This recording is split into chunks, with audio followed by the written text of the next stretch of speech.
He was a leader on the field, and now he's a leader in life. Don McPherson, everybody.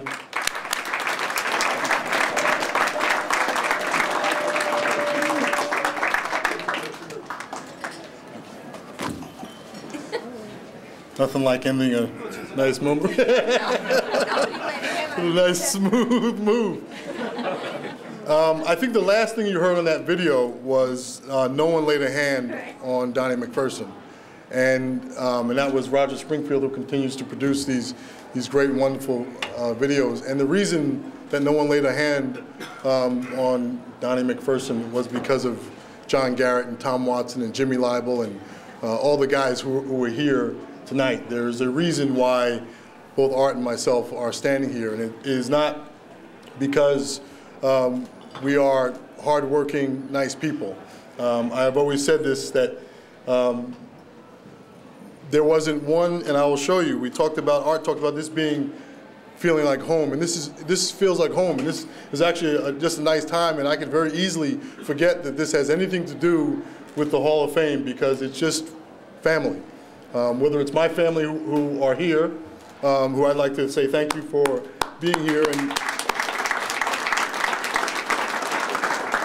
for giving me, I think when you hear the terms that you heard spoke about both Art and myself, it's because of our family, and it's because of our family and parents who didn't let me get too far afield from being a person who respected those around him and our society. And this is like being around family. And just to kind of show you, Art talked about his first experience. This is 1976, West Hempstead Generals. And one of my teammates, Mike Doctoroff, is here somewhere.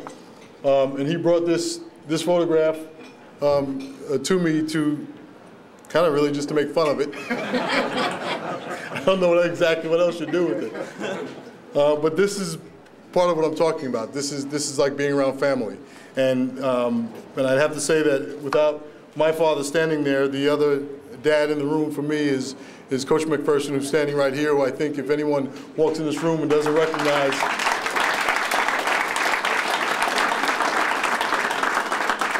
Coach Mack used to have an expression that year, and there are a number that I still have disregard all extraneous stimuli. I use that every now and then. People think that I actually went to class.